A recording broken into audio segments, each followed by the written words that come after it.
University has what she refers to as the Provost Scholar Program. And for the last couple of years, this is focused on scholars who come from minority groups within the academy. What we know is that bringing people here for a week who are noted scholars enriches the departments and the students and the faculty, much more so than what we used to call the flying savior programs, where somebody would fly in, come from the airport, do a speech to 1,000 people, go back to the airport. Many of us having done that in our lives, right, Darren? So what the provost does is provide funds for some scholar who is recommended by the faculty to come here and spend a week so that we get the full depth and breadth of their scholarship and their interests. The other side of that coin is a very selfish side, which is we then expect and hope that they go back and spread the word that this is a place of intellect and conviviality, and that doctoral students and postdocs and faculty applications should come to us because this is a place in which they and their work will be appreciated and cherished.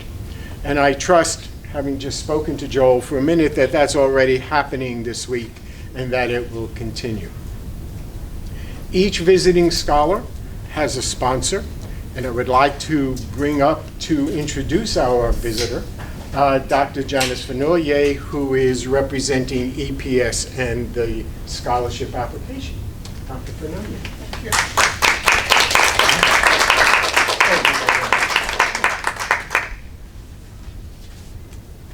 Thank you, Dr. Alberto. And thank all of you for coming and looking really excited and ready. It's really a very, very, I don't want to say honorable, but privileged moment to be able to introduce a fellow Caribbean scholar. You all know how I feel about being a Caribbean person, right? I don't have to say anything else, though you don't know. So, Professor Joel Warrican has a wealth of experience in the field of education, and that's what I brought to Jennifer when I said we need to bring somebody from the Caribbean here. And she was very, very kind and said, yeah, let's work on it, and we worked on it. I don't know if it's because we are two women from methodology, but we worked on it quickly, and we got it going as fast as that, and we're here. So Joel has a wealth of experience in the field of education with a special interest in education for sustainable development, transformative education, educational change, educational technology, and online and blended education.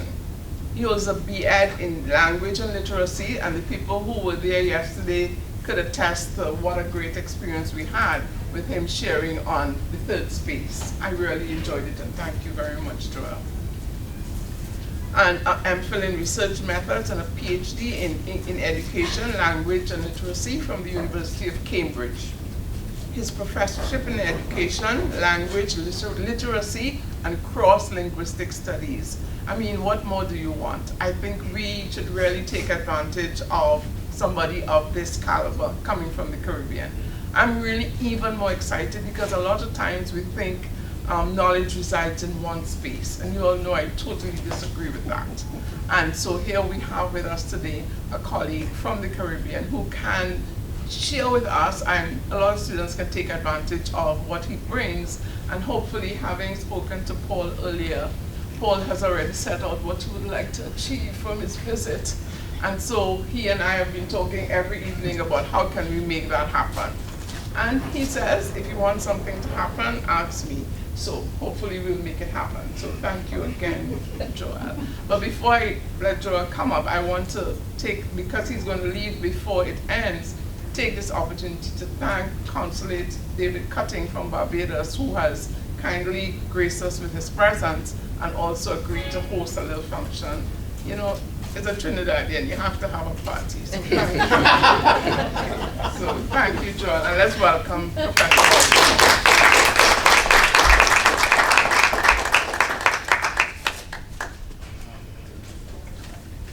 Sorry.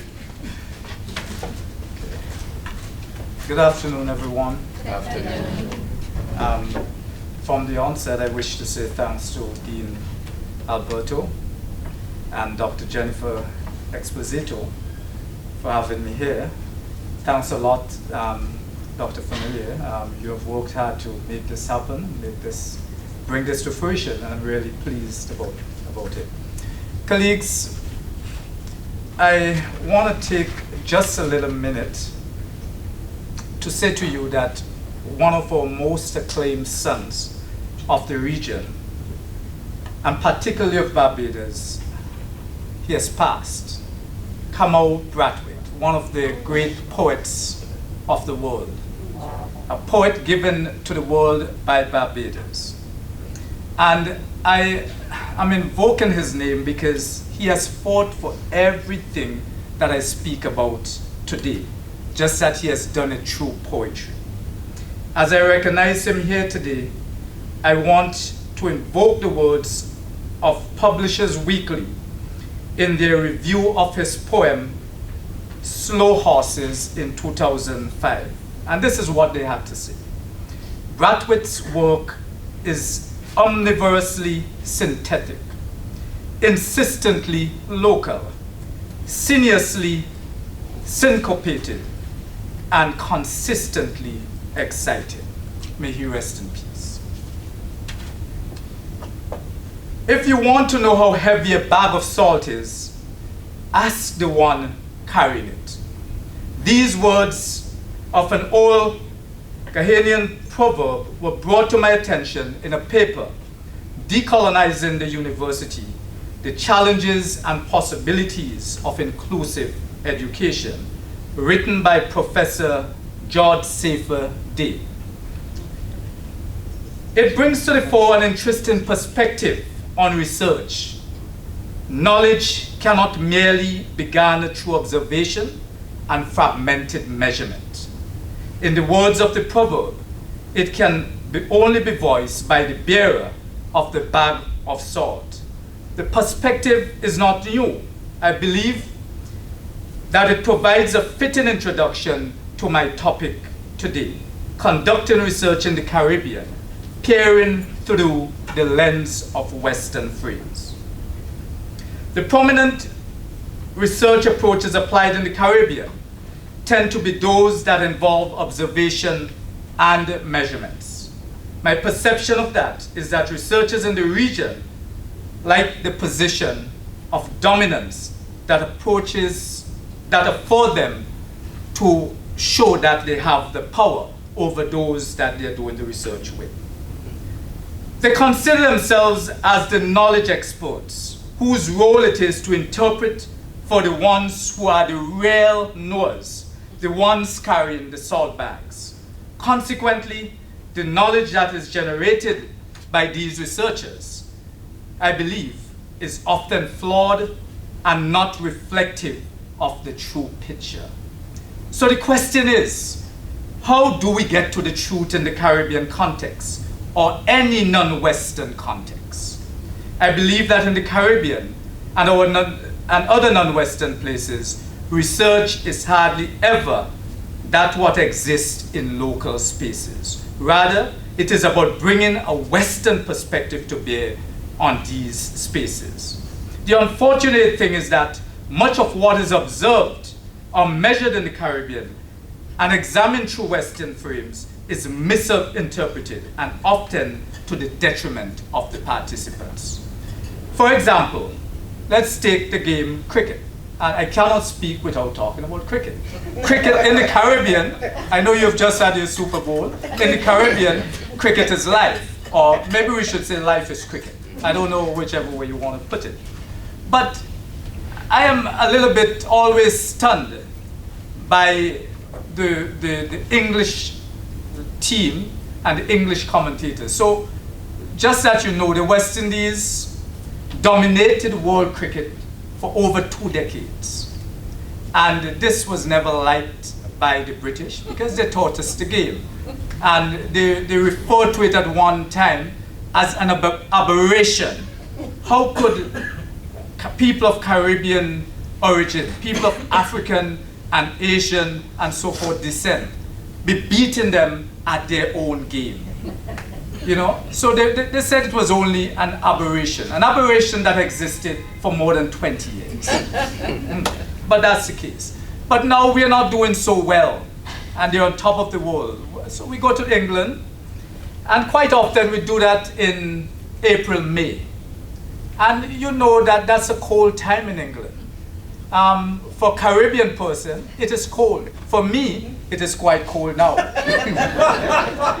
And I'm hearing about the lovely weather that you are having. Well, I've ventured out for the first time today without a coat. Yes. So I'm testing that thing. But I just want to show you how sometimes we look through Western frames and it is not quite right.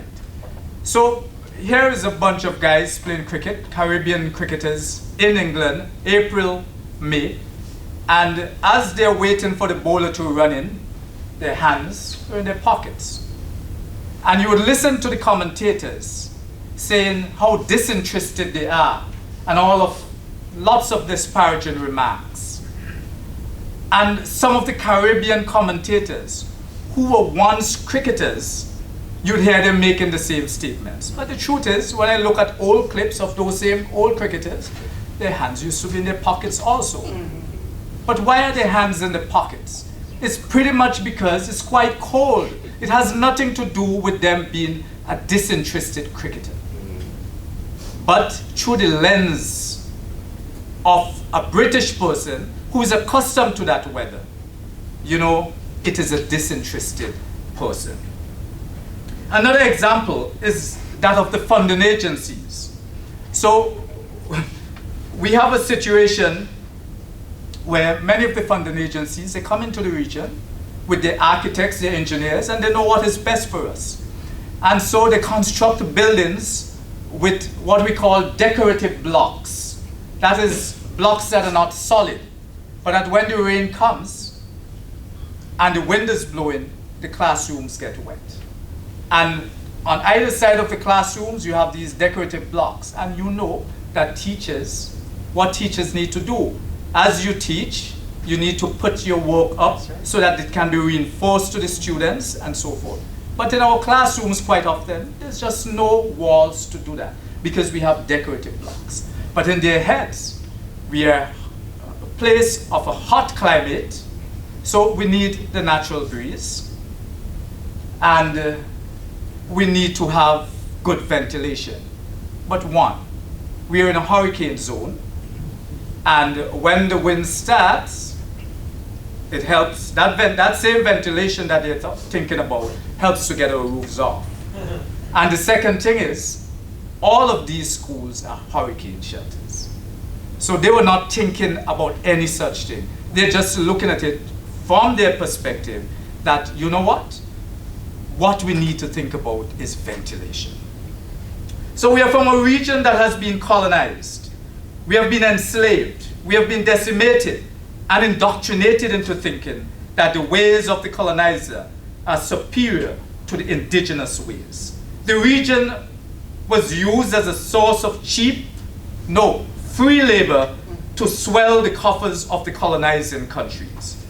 We have had it imposed on us by the colonizers foreign cultures, languages, and social norms done in a way that privilege who they are, making their way superior to everything else. Now we all know that for the most part, this was done with a certain level of brutality and force that has been condemned. But perhaps more damaging were the insidious ways that were used by the colonizers, ways that appeared kind and benevolent. But colonialism had nothing kind or benevolent about it. These paternalistic activities were in fact not for the development of the region, not for the development of the colonized lands, but all for the benefit of the colonizing country. Indeed, in my mind, it was a Machiavellian system of deliberate actions designed to subjugate and to disempower. And the chief means, or one of the chief means, I would say, was through education. But you may be thinking, isn't education a good thing? Isn't it a means of economic and social advancement? How can education subjugate and disempower? It was Nelson Mandela who is credited with the observation that education is the most powerful weapon which you can use to change the world. But I'm not, in this case, focusing on the changing of the world. I want to focus on the word weapon, because it was used, and some will say it continues to be used in some contexts as a weapon of control and to subjugate, to privilege some and to disempower others. In the Caribbean, and here I speak specifically about the English-speaking Caribbean, but whether it is French-speaking or Spanish-speaking, we have a similar history. We operate with an education system that has trusted on us with a major purpose to perpetuate the British way of life to the advantage of the colonizer. It was set up as dominant, valued, and more valuable than local ways of being. I believe that as the British realized that they would have to soon leave, that they said, you know, we have to find a way that we can still milk these economies. These colonizers found a way to maintain their presence without being physically present. They used the weapon of education to do that. They instituted a system that carefully selected those descendants of slaves and indentured servants to benefit from education modeled on what existed in Britain and was revered by those in the colonies. They had already taught us to love that which came from Britain. This education prepared those selected for jobs in the civil service, in the church, in schools, position that gave them status in their communities and in the country. But it was an education that always depicted the British way of being that of superiority to anything local. It was an education that inculcated the social norms and values of the colonizers, so that it was not necessary for the colonizer to be present in the region. Through an elitist education system, small proportions of local people were co-opted to champion the cause of the colonizer and to belittle that which was common to and practiced by the majority. Valerie Joseph, in her 2014 paper, How Thomas Nelson and Sons, Royal Readers textbooks, helped instill the standards of whiteness into colonized Black Caribbean subject, tells the story of how the reading series Royal Readers, Janice, did you do the Royal Readers? I certainly had my experience with it. Introduced by the British colonizers in the Caribbean, was used to establish the superiority of the colonizers over the colonized. She points out that though non-white people saw faces like theirs in these books, it was never in a position of dominance. They would usually be in a position of subservience and apparently quite happy to be just that. Thus teaching the young children that this was the place of people who look like them. In more recent times, very troubling, I have observed this ploy is used to send messages to people of different gender, socioeconomic groups, language group, shades of skin color, and I'm not going to get into the skin color issue, because in the Caribbean, and I know it exists here, there's some complexities that is worth looking into. So this is what I see. Girls and women in our textbooks. Girls and women are portrayed as nurses. Boys and men are doctors. Men are principals. Women are teachers. Not that anything is wrong with any of the roles, but there is that unequal representation. People of different shades of skin. Darker skinned men, bus drivers. Lighter skinned ones, bank managers. Darker skinned women, market vendors. Lighter skinned ones, bank tellers. People who are portrayed as ignorant and uneducated speak with a non-English accent, while people who are portrayed as refined and smart speak with an English accent. You may say colonialism is dead and long buried. After all, the countries in the Caribbean are mostly independent now, right? But the ideals and principles of colonialism are alive and doing well in the new dress of coloniality. Dolores Calderon refers to coloniality as the manner in which modern systems of colonialism operate in all facets of society today, including, for example, politics, economics, and of course, education. We can add research to this. Through coloniality, a number of things exist and persist as knowledge today. Knowledge that seems irrefutable because it originates from our former colonizers and other imperialist powers. Take, for example, the manner in which children in the English-speaking Caribbean are transferred from primary to secondary education. The results of an examination written at age 11 or 12 years old are used to stratify students, where those with the highest scores are assigned to the elite prestigious schools with the British grammar school type history. And the others are sent to other schools, referred to as newer secondary schools, so that all students with these low scores, and these are the majority, end up in the same schools, pretty much stigmatized and rejected to a large extent by society. These schools are marginalized. The students are marginalized. Schools are therefore set in a hierarchical structure that privilege some over others, despite the fact that the harm of this system is recognized, and there are many persons who have written about it. And indeed, even the British have mostly abandoned it. It is still touted in the Caribbean as the best system for transform. And I should mention here that this system was developed by the British psychologist Cyril Bolt. And those of you who have followed your history and linked it to psychology, you will know who Cyril Bolt was. Cyril Bolt was born on the 3rd of March, 1883 in Stratford-upon-Avon, the same place of the birth of Shakespeare. But by no means he was no Shakespeare. Cannot compare. So he was educated in Oxford University. So, you know, being from Oxford University, well celebrated, and so forth. And as a psychologist of note, he was famous for his work with hereditary intelligence, but his work with twins, raised apart, was later questioned and discredited.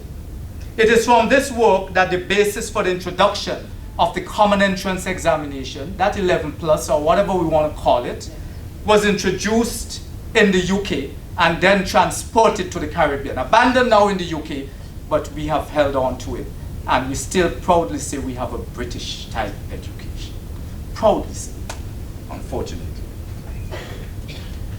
And this exam was done with a view to identifying those students who were intelligent enough to benefit from secondary education, and those for whom such schooling would be pointless, such as those who are going to the newer secondary schools. It's pointless, so we just show you in that little space.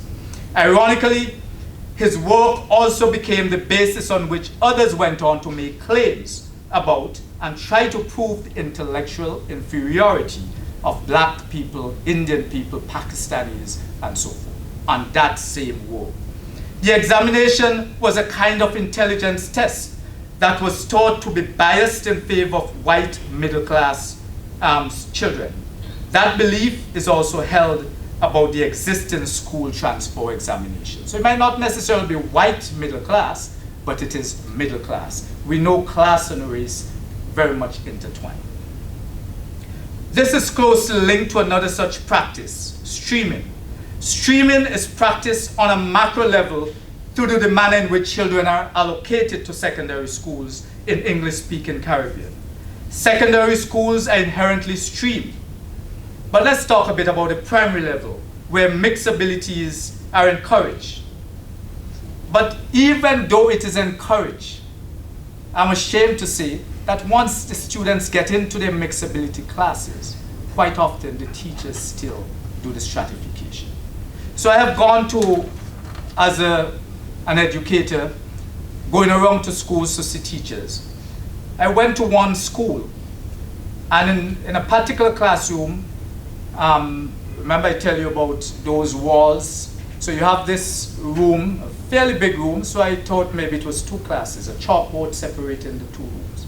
And one set of students on one side, one set on the other side. And you can look out through those blocks and so forth. And I'm in that classroom, and there's one teacher teaching this group. So I'm saying, well, it's possible that the other teacher is absent. So at the end of the class, when we start discussing the lesson, I asked, how comes there's no teacher at the other class? And she said, no, I'm the teacher for that class, for those students. I said, what do you mean? She said, oh, well, these ones are struggling with reading. So I'm not sure what to do with them, so I'm working with this group. At some point, I'll go to the others, but really I'm concentrating on this group. These are the ones who can read. Very unfortunate situation. And then I went around to those students who supposedly couldn't read. These were like kindergarten age, grade 1 age students. And these were students, when you ask them about the song system, they know all their letter songs. Looking at some traditional things, they know their songs, they know blends, they know digraphs and so forth. But what they were not taught to do was how to bring the songs together. Just that. But the teacher was not very diagnostic in the teaching and just assumed that these students cannot read, and so put them aside. Let me deal with the ones who can read. And then you'll hear comments that privilege those that are deemed bright and who can read and so forth. It is a sad, sad, sad situation. So these are just a few examples of how the colonizers use education as a weapon to divide an already small population. Just to say, in the Caribbean, we have countries with populations of 20,000. We have countries with population of 100,000. In some cases, 200 and some thousand. And we have a few that hits 1 million, that hit 1 million persons. But generally speaking, we are very small communities. So that when something is imposed, it affects us. It affects us. When you talk about one crime in a community, for example, one instance of crime, quite often we know that person, or we know somebody who knows that person, and so forth. It affects us in a different way. So just imagine a system imposed upon us. We cannot escape it. And we have to find ways to get it out of our psyche. This is something that we must do. So these are just a few examples, as I said, of how the colonizers use education as a weapon to divide an already small population. By creating a system that selects a few for a life of privilege, the colonizers have earned the loyalty of the beneficiaries of this education and their families. Sometimes only one person in the family that benefits, but everybody in that family believes in it because they know someone who has found a way out through this education system. These beneficiaries exist as an elite group in the society who have acquired status by virtue of this education and either overtly or covertly consider themselves to be superior to those not fortunate enough to have the opportunity to be invited into the inner circle to rub shoulders with those considered to be the betters. These are the people who staunchly defend the system that are recognized as failing the majority of the citizens of the region. These are the ones who insisted that nothing proposed by locals can match the existing structures instituted by the colonizers. These are the ones who fiercely guard the sanctorum status of the prestigious schools with British grammar school type history, barring those who are deemed unworthy by an examination score from entering. And these are often the ones who conduct research in the region, or are the ones to whom foreign research turn when seeking truth. These are the ones who are likely to be instrumental in interpreting the research data collected in the Caribbean setting. The question is then, if these are the ones planning, executing, and interpreting the research, what should we expect? The modern manifestation of colonialism that continues to perpetuate the interests of the former colonizers and to maintain the privilege of their perspective, this is what we are going to get. These are the people who have only an interest in what the colonial masters were trying to inculcate. These are the ones who continue to apply Western frames as the lenses through which research data collected in the Caribbean is interpreted. But the fact is that the underlying tenets and principles that guide research practices in the Western world are problematic in the Caribbean context and often results in findings that do not speak to the whole truth about phenomena in the region. I'm not arguing for no research. I'm just saying we have to be careful about how we look through those frames. Before looking at the challenges in education, I like to make the point by looking at the work of medicine, the world of medicine. In the Caribbean, local knowledge points to plants that are used to treat conditions. For example, common colds, wounds, insect bites, hypertension, insomnia. These local remedies are belittled, but yet very large pharmaceutical companies use these same plants to extract chemicals, to produce medicine, or to create synthetic versions. It is assumed that the local knowledge has no basis in research, that it is just dangerous guessing that endangers people's lives. However, when you talk to the people who practice the use of these remedies, you would realize that they have done some level of investigation and can explain their findings in their own way, and not in the manner that perhaps the FDA in the US would expect from pharmaceutical companies. It is research nonetheless, though not respected when viewed through Western lenses. And a similar thing happens in education. Day highlights the expressive viewpoint that academic research is so thoroughly compromised by its entanglements with colonialism that it is fundamentally incompatible with indigenous communities and their priorities. This viewpoint seems relevant to the Caribbean setting. It suggests that when academic research is executed by persons trained to use the Western frames, these frames are likely to be considered superior to the lenses of the local community, the people carrying the bag of salt. Since research is a quest for knowledge and truth, the way of coming to know must be the one that is compatible with the context. The context must always be considered. The procedures and processes should be such that access to the truth is possible. When researchers are being trained, they are encouraged to examine epistemological assumptions about the nature of knowledge and how we come to know. But perhaps even more important should be the axiological assumptions and the notion of whose values are shaping research. Perhaps it would force researchers coming into a space like the Caribbean with its colonial history to reflect how they collect data and the frames or lenses with its colonial history to reflect, that they use to interpret the data. It should force them to consider who should be interpreting the data. Let us explore how academic research might be incompatible with Caribbean communities if one is not careful when you're doing that research. So I'm going to look at just three broad paradigms: positivism, interpretivism, and critical social theory. So guided by a positivist philosophy, researchers favor measuring social characteristics or constructs to explain human behavior.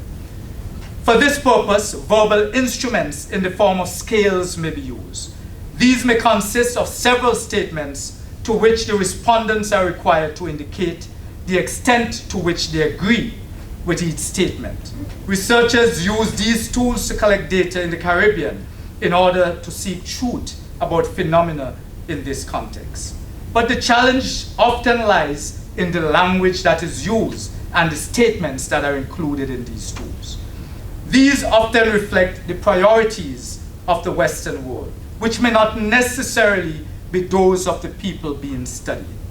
The trouble with these instruments is that, one, they usually reflect the Western view of the particular construct being measured. And two, the language of these tools is sometimes not familiar to the research participants, especially when you're dealing with young children. And therefore, they can produce results that are influenced by this lack of understanding. So the measures of these constructs yielded from the data collected by the tools can be misleading and even possibly totally untruthful. So I have a colleague who early in her career as a researcher once adopted an attitude scale developed in the US. When she piloted it with a small sample of children similar to her interested and her intended research participants, almost all of the sample omitted a particular item. The item used the expression sinking feeling. And this was used to describe the respondents' reaction to an attitude object. When she asked the students why they did not respond to the item, they all indicated that they did not know what the expression meant. Feeling righteous that she had picked this up during the pilot, she thought of the meaning of the statement and replaced the expression sinking feeling with anxious feeling. So confident that she had fixed the comprehension issue that she went ahead and administered the instrument to her research sample. However, when the data were compiled and the reliability analysis run for this scale, the item was behaving very poorly. In an effort to understand what was happening, she went back to one of her classes. So she asked, "What's going on?" And to her horror, some students said, "Well, we thought that this meant eager, anxious meant eager, meaning I'm anxious to get my hands on that computer. It will be sweet." So anxious had that meaning. For others, they said it had a negative interpretation for them, meaning worried. I am feeling anxious about having to use a computer. I don't know anything about that. So changing from a sinking feeling to anxious created different meanings for different persons. She would always, in my opinion, remember that lesson. And now she says to me, she will always ask the ones carrying the bag of salt. The question is though, how many of the responses to items on measurement scales are interpreted differently by respondents? How much truth is there in research data collected by instruments created from a Western viewpoint and interpreted through Western lenses? Again, it is not that these instruments cannot be used. It is just a matter that we have got to recognize, we've got to be conscious about their use. So let's look at interpretivist philosophies. They have meaning as their central focus. These philosophies advocate the use of qualitative research methods to study the phenomenon of interest, Hence, research participants are interviewed individually or collectively, and large quantities of narrative data are acquired. However, some researchers come to the field with a sense of knowing what is wrong in the research context. Things are not being done according to how they're done in the Western context, so they're clearly wrong. That's what they say. So rather than trying to find out why things are the way they are, their line of questioning may be such as to confirm their suspicions. A very good illustration of this phenomenon are studies that investigate reading habits of boys in schools in the Caribbean. There is a perception in the Caribbean that boys are not interested in reading. when looking into this research, research may observe that reading behavior of boys in schools are such that they are not interfacing with the books that are in the school. In fact, there is just a general feeling out there that girls are the ones, that reading is a girl thing. And you hear some of the boys saying that, and you hear some of the teachers reinforcing that. But the more troubling thing to me is that they are saying boys are not reading. Boys are not interested in reading. And I'm not sure that that is true. So some of us have decided to look at it a little bit differently. We have decided to look to see, is it that boys are not reading, or is it that they are not interested in the materials provided to them? And what we found is that they're very interested in reading, and they're doing quite a bit of reading. They're reading online, they're reading magazines, some of them are reading comics. They pick up the newspaper, and in the newspaper, there are informational stuff they're interested in. They're reading to hear about the fastest car, the car with the biggest engine. But these are not the things that are necessarily valued by the school. And now that we have asked these questions in our research, and we are finding that the boys are interested in reading, even in the face of that, the teachers are rejecting it. The society is rejecting it. Even parents are rejecting it. Because in their eyes, what is reading? Reading is about the great books. It's about a type of book. It's about a type of literature.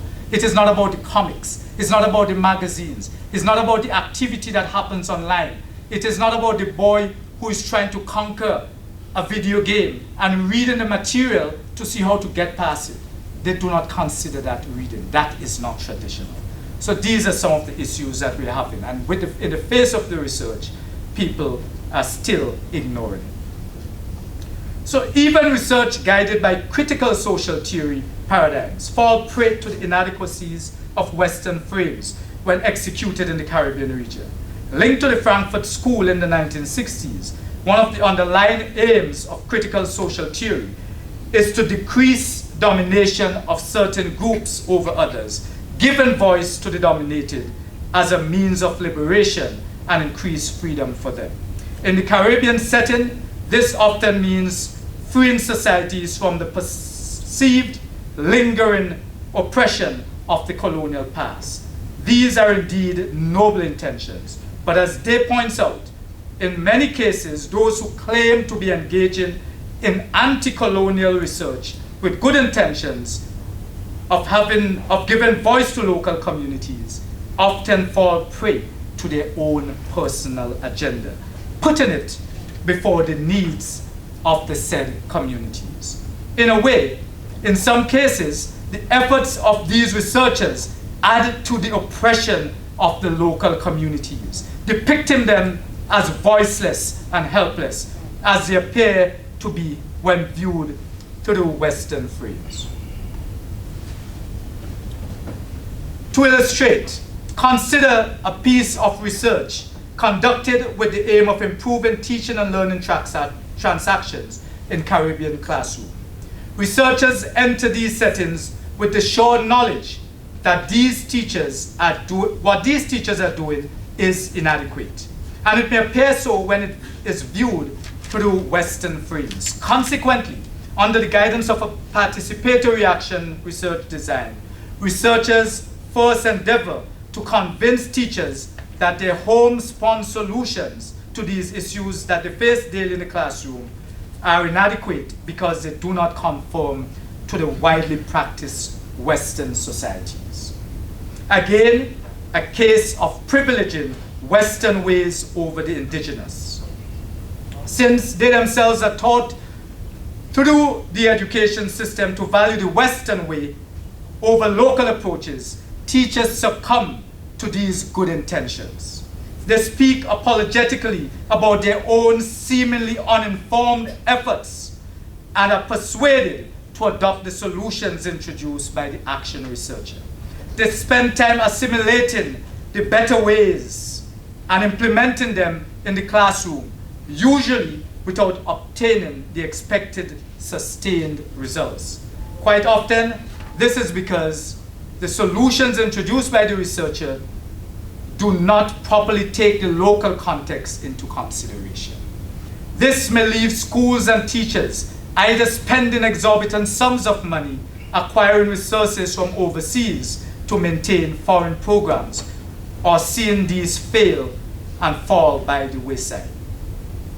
And bearing in mind, by that time, the researcher is gone. This state of affairs lead to inertia on the part of teachers who were convinced that their homespun method, though better, and not good, methods are not good enough, and who see the failure of the superior Western solutions.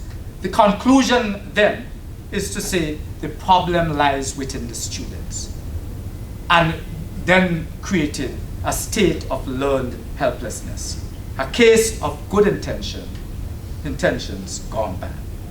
Because data collected for research that falls under the critical social theory paradigm is interpreted through Western frames, the notion of participation and emancipation can be lost. In their efforts to give the voice that they have identified, researchers miss the preferred voices of the researched. Indeed, if researchers were to remove the Western lenses, they may realize that those they consider voiceless and are not voiceless at all. Their voices are merely muted by the good intentions of the researchers. I myself, on reflecting on my earlier journey, believe that I too may have been guilty of this travesty.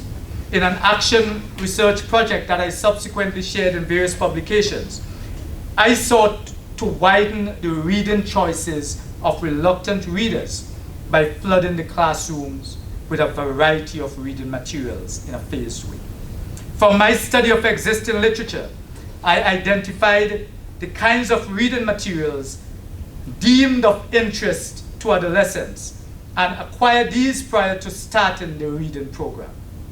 That was probably my first mistake, because I was then determined to introduce these materials to the classroom. After all, these were the materials that research had shown to be appropriate. When certain materials were introduced, the reluctant readers rejected them, voicing their lack of interest and making alternative suggestions. To some extent, I tried to accommodate their suggestions, but doggedly, I kept bringing the literature that I already had. I was interpreting the students' rejection of the material as a rejection of reading.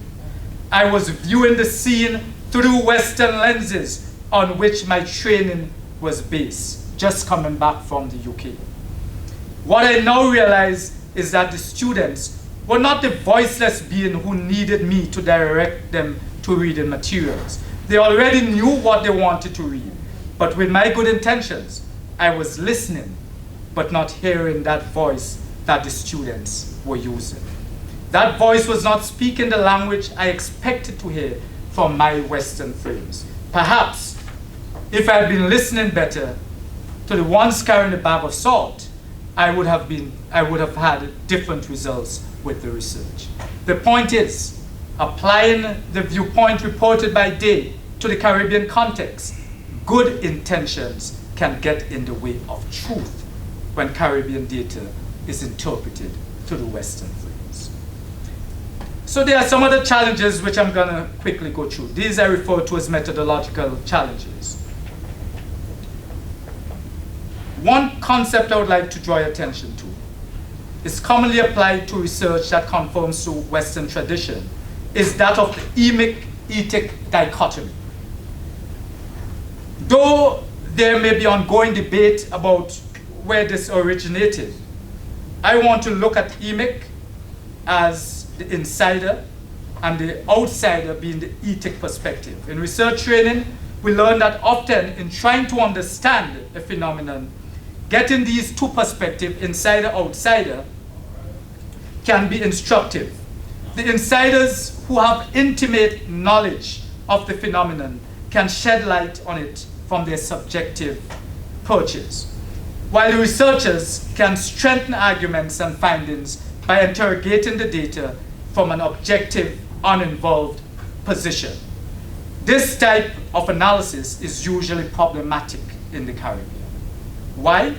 Because of the small size of the population and the multiple hats worn by those with the qualification to do the research.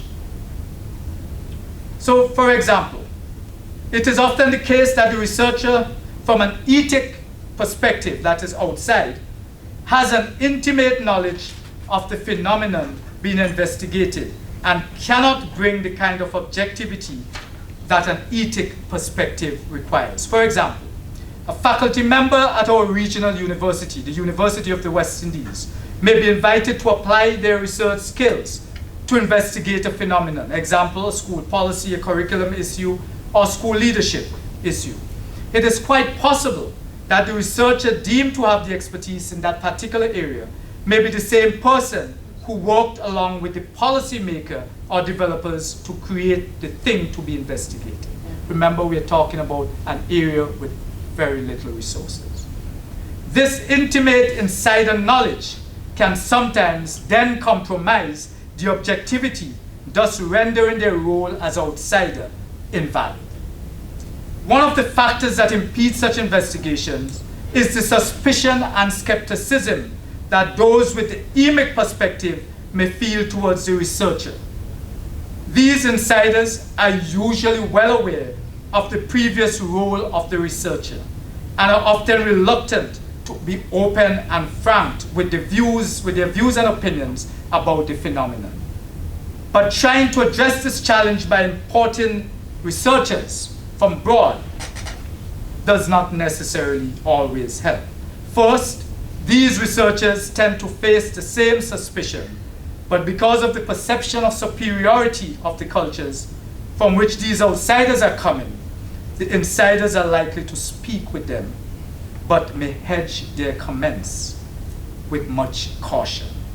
So there's this linguist, Peter Roberts, very eminent linguist from the region. He has this to say. In highlighting this phenomena of guarded speech that you're likely to get from research participants, he says, you must be aware that in the Caribbean, people often speak with ambiguities and ambivalence when they find themselves in this situation. Ambiguities and ambivalence. So you're never quite sure what they're saying to you. You have to read through some coded language quite often to get to where they're going. And as a person from outside, you may not understand that very well. And what you think you're hearing, and you make your interpretation, it may be all wrong. The problem then comes when the outsiders interpret the data that they collect through Western frames. The outsider perspective tends to be distorted. Truth is obscure. Another challenge with Western frames in the Caribbean research is often seen when data analysis techniques such as discourse analysis are used. Viewed through these lenses, interview data, for example, is sometimes misinterpreted. The fact that the interviewee spoke hesitantly, laboriously, the fact that the interviewer may have looked away from the researcher when speaking, the fact that the interviewer may have used words incorrectly, may be interpreted that the speaker is someone who has little or no knowledge of the topic, or whose cognitive processes are weak. The fact that the interviewer used hands and facial gestures, as I am doing, when talking about certain issues, may be misinterpreted as strong feelings, either positive or negative, about the issue. In reality, what the researcher might have seen or heard may simply be language and cultural issues. There is a phenomenon in the Caribbean where the standard form of English is the official language of the English-speaking Caribbean. However, very few people in these countries actually have standard as their home language, first language, or as Kamal Bradwick talks about it, their nation language. He coined the term nation language.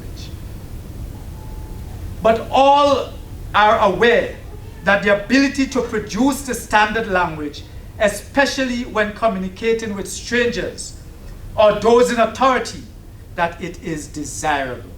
So in an interview context with an outsider, a stranger who they are not sure that they can trust, people may aim for the standard language, but because it is not their first language, or the language in which they communicate on a daily basis, they may struggle to produce it. And in such situations, their language may be slow, laborious, and sometimes with incorrect usage. It does not mean that they do not know anything about the phenomenon being investigated. If they learn to trust the outsider enough to use their natural home language, the fluency with which they express their views, opinions, and ideas would be impressive. This brings me to another example of how peering through Western frames when doing research in the Caribbean can lead to inaccurate results.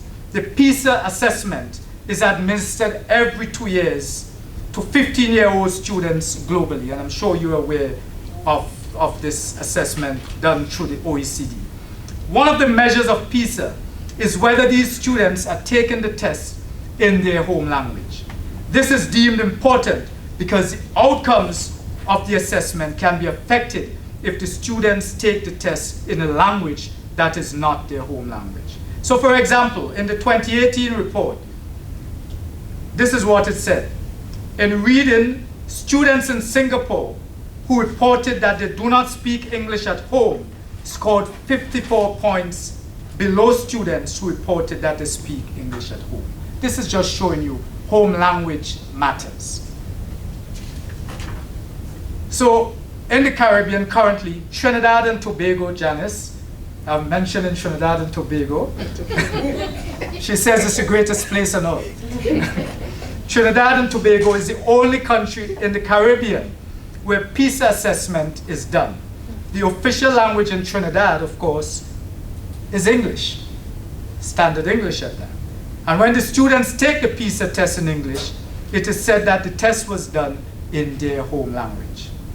Because pretty much there's not even a choice for a Creole or vernacular or anything. The choice is the European languages or Eurocentric languages. But as in the case in all English-speaking countries in the Caribbean, the home language of most of the students in Trinidad and Tobago is likely to be a Creole or vernacular. The assessment, which is used as research evidence to investigate the academic achievement of the students in this age group globally, makes no allowance for the fact that most of these students will have a Creole or vernacular as their home language. But even if Creole or vernacular were given as a language option for the students with the history of the region, where English and the Creole vernaculars are pitted together in a diglossic context with English as the high language and the Creole or vernacular as the low language, it is highly likely that many of these students would still report themselves as using English as their home language, because you have been taught that the vernacular, the Creole, is not at the quality, not of the standard, that it is something inferior to that of standard English. It is evident that in any analysis done on the Pisa data for Trinidad and Tobago that does not take the language situation of the region into account, it can produce results that are misleading. In 2 recent papers that I have published with colleagues, we highlighted the disadvantages of being assessed in a language that is not your home language. When the data is analyzed using the Western frames that do not acknowledge the peculiarities of the Caribbean context, the result can end up telling a story that is not the whole truth. At the very least, when the results of such assessments are discussed, it should be done with considerations being given to language realities of the region. Else the picture that emerges through the lens will be distorted to the detriment of the people of the region. Unfortunately, this is the usual outcome when research done in the Caribbean is interpreted through Western frames. So colleagues, what does this all mean for conducting research in the region? Does this mean that it is hopeless to try to investigate educational phenomena in the Caribbean? Definitely not. We must do the research. What it does mean is that researchers, both locals and those who come in from elsewhere, must rethink how they do investigations there. There are some characteristics of the region that I believe must be taken into consideration when research is being conducted. For example, the smallness of the space and the population makes it necessary for individuals to perform many different roles. As such, they interact with each other regularly under different circumstances. And that's a phenomenon of small states. And there's a whole body of literature on small states. So to avoid conflicts with people that they meet regularly in different contexts, people tend to behave in a way so as not to offend. So the position you take here may not be the position you take there. And there's a theory about positionality, how we position ourselves depending on the circumstance. We have to take into consideration the colonial history of the region, the language situation in the region, and the tendency to value things from outside over the homegrown. So you're doing your research, and if you do not interrogate properly, you realize there's an agreement with everything you are asking. But that agreement is not necessarily that this is the way we're thinking. So you, again, remember the ambivalence and the ambiguities. These are not conditions that are accounted for in Western frames. These are embedded realities in the Caribbean region that can confound research findings that are produced when Caribbean education data is interpreted through Western frames. And the damaging outcome is that the region often emerges looking voiceless and helpless. The fact is that there are many homespun solutions that may not conform to Western norms, but that work because they were created based on the intimate knowledge of the region held by the creators, knowledge of the history, the culture, the traditions, the language, etc. A lot of things in education do not work because they are based on solution that draw on research that was interpreted through Western lenses. Not research done in the West, but interpreted in Western frames. We are not saying that there are no lessons to be learned.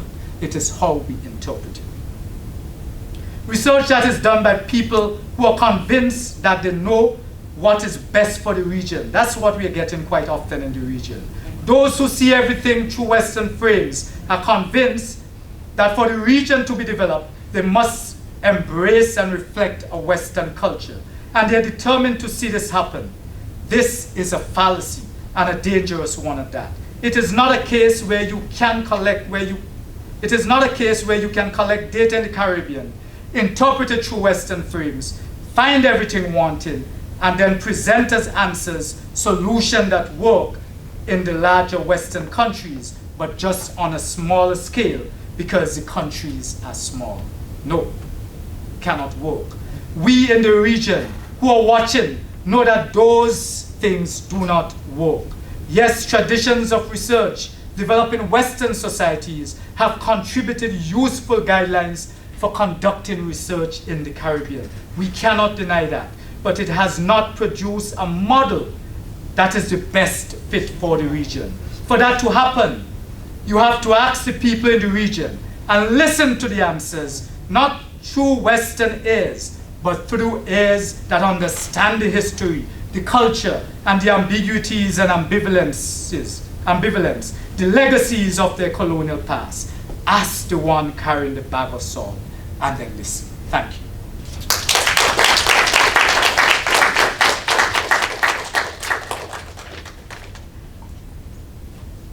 You need more water when you have all that salt, right? Thank you very much, Professor Warrican. And now I leave the floor open for questions, comments, whatever. Everybody, you don't have to all ask at the same time, but you know, yes. I have a question. At your college, do graduate students, predominantly learn decolonizing methodologies or more westernized? Well, I would say there are a few of us who have taken it upon ourselves that we have to do that decolonizing history and make them aware of it. But I don't think it is as pervasive as we would like to see it. So we are led, the University of the West Indies is led by Professor Hilary Beckles, a historian, and a historian who really has been pushing the decolonizing of our people and so forth. So we have that leadership and that awareness being led by our Vice Chancellor. And there are some persons who have really bought into the concept. But many of us, many of the faculty are still at the point of an early stage in their journey. And so I think it's a work in progress. We are getting there, but it's going to take time. And we must bear in mind also, it's a regional university, but we do have lots of faculty from outside of the region. So they bring their own perspectives, you know? So it's together, we've really got to go through what I consider an enlightenment period, where people come to realize that all that which was thrusted upon us is not good, you know? And we have got we don't think we should reject everything, because there are some good things. But we must determine for ourselves that which is good. Not anybody else saying to us, this is what is good for you. So we really need to continue that journey and get to that point where we're comfortable. Thank you, John. Yes, Dr. King. Oh, I really enjoyed your talk, and so many of the points that you made reminded me of what African Americans have experienced, where you say Western and local, we say Eurocentric or white versus the African American community. So I wonder if in the Caribbean context, you all have looked at what African Americans experienced and taken any examples. I know now the language is decolonizing, but yes, before there's been a long period of resisting the colonial mindset that we've experienced here. Yes, when we look at, certainly when I look at our history and I try to bring to the fore how the colonial have influenced what we do, I do not do it in silo. It's normally alongside what happens in the US, what happens in Africa, and so forth. So right now, I have written a paper that would be in Teachers College Record about the plight, a more recent thing about migrants coming to the US and looking at it through the notion of moral licensing. So I'm looking at the notion that a black person entering the US as a migrant is not necessarily accepted in the way that he or she should be accepted. And one of the theory is that it is felt that we have done so much already for black people that you just need to come, sit down, and accept that which is given to you. You're no longer slaves, you know. You now can go to school and all of these things. So we have built up moral credits, and because of that, we can do anything that which is bad. When you get into the school, we can treat you in any way we like. Moral credits have been built up, which allows you. And this is something that is happening in our Caribbean education also. This is not necessarily a black-white situation, colleague, because in our Caribbean situation, we have these children that I spoke about being put in the newer secondary schools. Our leadership is black and Indian leadership, you know, people like me and Janice and so forth leading. But they put all of these students into the other. And when you put forward a challenge to them, the argument is, but we are putting you in schools, we're giving you an education. They have built up moral credits for putting you in school. Bums on seats. You know, that's how I look at it. But they're not thinking about the quality of education. So we have universal secondary education. So everybody goes to secondary school. But what happens in the name of education? There's education and there's education. I'm trying to spin it around. Hi. I'm coming back to you. I grew up in St. Kitts, and I go back every so often. One of the things that, as a grad student, as a professional, I go back and I ask questions around the education system, around different things. And I never get an honest response, right? It's always this hedging, vagueness. There doesn't seem to be an appetite for research. And this is, in conversations with politicians, doctors, whatever. So it's coming, like different levels or different professionals. It also seems as if it's like, well, everyone's doing good, moral credits, education is free. There's nothing there to study. Having one foot there, one foot there, one foot here. Any suggestions on how do you propose research? How do you propose research if no one really wants to acknowledge that there are these inequities that are happening in these small spaces? You're asking a question that is a tough one to tackle in our Caribbean space. That research quite often is the enemy of the state. I have to say this. I want to give an example.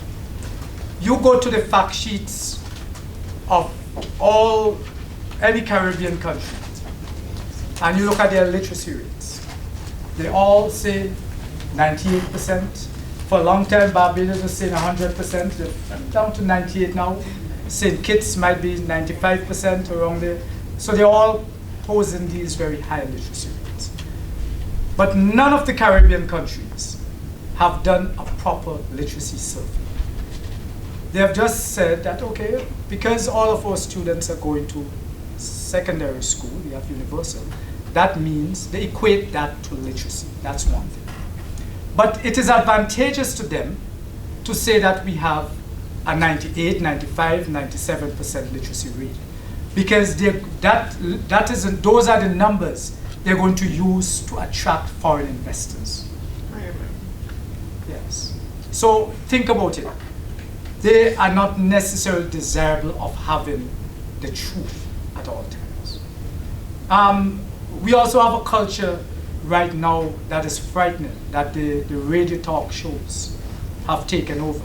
And there's an assault on knowledge, an assault on research, that everybody calls into the radio and they know why boys are underachieving.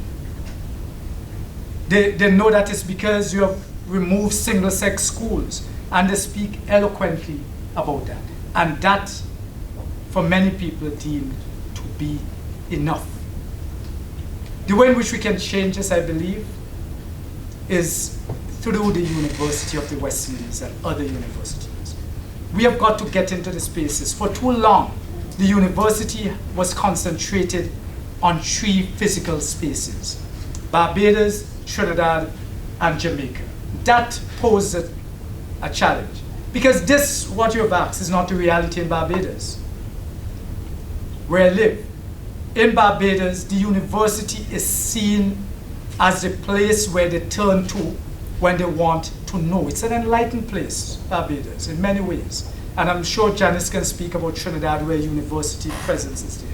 So when you want answers to certain things, the Prime Minister would call up the School of Education and say, we want some answers here. She's right now thinking about removing the common entrance exam so that inequity is removed. And the School of Education will play a major role in that. We'll do the research, we'll guide. But that is because there's a physical campus there. That is the power of a university. So now you're hearing that more and more of the islands are asking for campuses. So we have now been discussing something called Colleges of the University of the West Indies. So with that, we are hoping that each country will convert their community college to a college of the University of the West Indies, so that more research would be done in those spaces. I think it's the only way. We have to now have an assault on ignorance, where people are calling into the radio and believe that they are the authority. The university has got to play a stronger role, and that is what is really happening today. Okay, thank you very much for your talk. I'm Gertrude. I'm from the Bahamas. I wanted to ask you whether you felt that the universities were doing a good job in educating, in re-educating those that come in from the outside about the history of the location, as well as decolonizing those that are on the inside. How is that being approached? I find coming here to the United States that many people have not been educated on the culture, the race, the class, the so on in the United States, and they come in with some perceptions that I think need to be challenged. And my guess is that the same thing happens in the Caribbean. There are a lot of people who are coming from the outside into Caribbean spaces to teach, and they're teaching one thing, whatever they've learned in the spaces from which they've come. So how do we go about, and in this applies to the United States as well, how do you go about helping people who are coming from elsewhere and those that live in that space to understand decolonizing ways of thinking? What is being done at the university level for the university clientele to have different approaches and different understandings about the contexts and ways of teaching and working in those spaces? Thanks for that question. At UE, as I mentioned earlier, I think this has been, in my opinion, a fairly young journey for us. So every student that comes to the university now must do a course in Caribbean civilization. That there's no excuses, it must happen. Even when you're coming with an articulation relationship. So having done your first 2 years at another university, and now in your final 2 years, you still must do that course. And in that course, those are some of the things that we tackle. You know, so we look at the history of the region, but we also recognize that within the region, the issue of coloniality still stands. So that's just one of the things that has been done. Within certain other programs, some of it is built in. So certainly in the College of Education, every student must do a course in current issues in education. And in that course, we use that course to trace the history of education and its purpose in the region and where it is today with its colonial roots and how we can combat some of the things. So within our School of Education, we do that, and you'll find some of that happening in other colleges, in other schools. So that type of thing is happening. In terms of the external person coming in, when I team up with anybody, I'll look at it more from a research point of view. When I team up with anybody to do research in the region, I cannot allow it without explaining to them the complexities of the region. And throughout that time, I take the time to learn from them about their context, but that is also my opportunity to teach them about our context. That we cannot just think that because we've collected data through a scale, that is sufficient. So right now, a lot of it is on an individual basis, where it depends on the scholar, you are pushing an agenda. There are a few things that are systematic, like the course in Caribbean civilization, and this one was, to me, one of the best things that happened in the university, because we were graduating students who were good accountants, good business people, good sociologists, but still did not understand from whence we came. Yes. So we are trying to tackle it. Thanks for taking my question. Quick question, sir. A few years ago, there was a study at the Trinidad campus of the University of West Indies. I think it was titled Nonverbal Communication. It touches a touchy issue.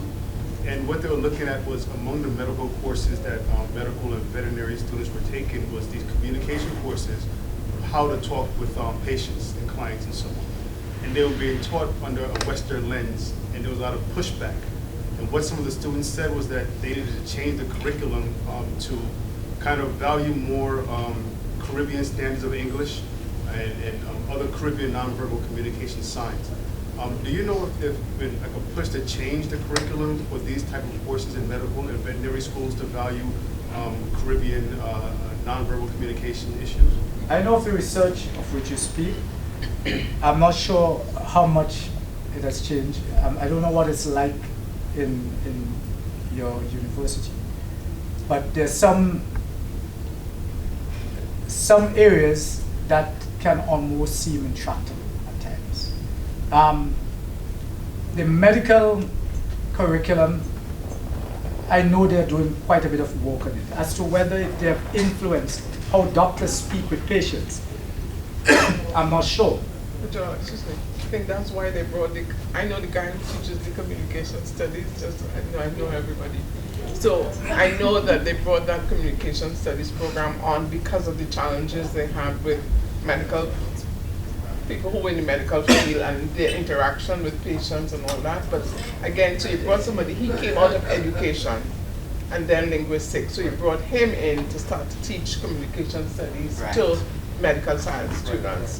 But of course you have the tension with medical science people thinking that they already know it. And you come from education, teach me how to communicate. But I know that course was specifically designed for that reason. That's what I mean about the intractable nature of some disciplines. As to how much impactful it will be, I'm not sure. But I do know that listening to when I was a kid, listening to my grandmother when she goes to the doctor had to speak her language. Because she came home telling you that the doctor sung me all over. You know, sung me all over, used the stethoscope. But the language used was sung me all over, you know? And it definitely shows that we do need to think about how we communicate to people, especially people who are Creole speakers. Yeah.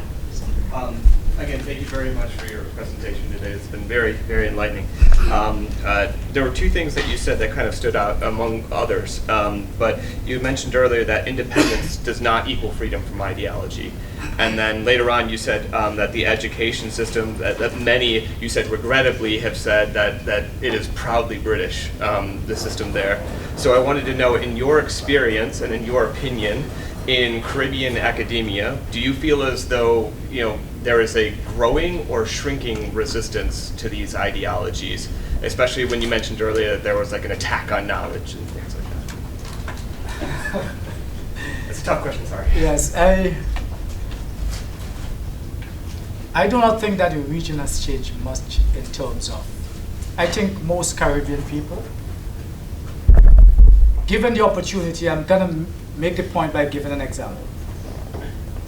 Given the opportunity to study at the University of the West Indies versus coming to a US institution or going to the UK, they're certainly going to choose one of the universities abroad.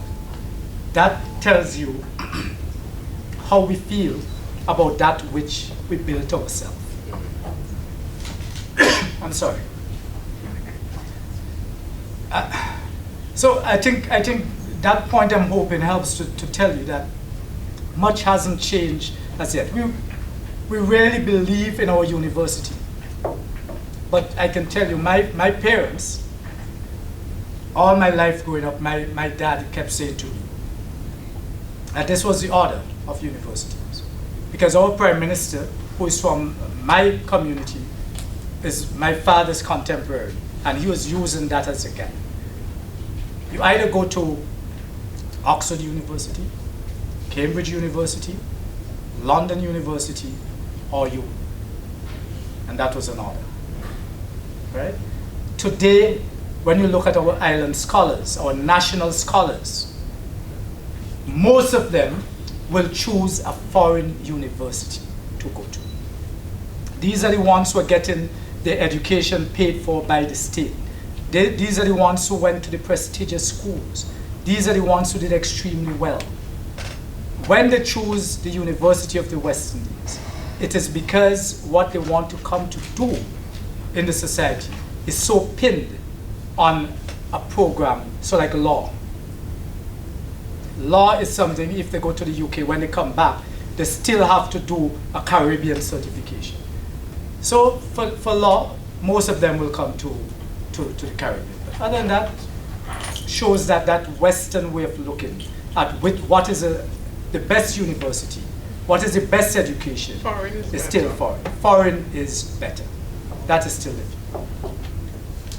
So we are. There was we a are- question. So one more question. Oh, no, I don't. You sure? No, let's Well, I hear was it. going to say a little bit about the study that I did here at Grady Hospital, a federally funded workplace literacy program for those employees that weren't literate, funded under the Bush administration. And I did an ethnographic study, and I found a whole lot of really complicated literacy behaviors and practices that the people in power couldn't recognize. All the employees were black. All the people in power were white. I rest my case, but what you talked about resonated so much with me, and it was it was in the 90s. Yeah, so thank you for reminding me. One more question. Not more so much a question, more like a statement, because I hope to have a working relationship with you with regards to the question and scenario with students being interested in continuing their studies abroad, primarily because I'm really interested in that. So I do want to work with you in regards to finding out more on what you all can do at UWI to try to keep some of that intelligence or keep those students within the university system. Primarily because I know of partnerships that some schools have where, you know, they have students that may have interest in continuing a certain type of program, but they may complete a certain number of years at UWI and then partner with the second institution that they might attend to finish out a program, finish out a degree, but also still capture them back when they go back into the workforce. So I'm on Akhenaten and Amun. I'll be reaching out to you. I hope you're on Twitter and all that stuff. So we'll be in touch.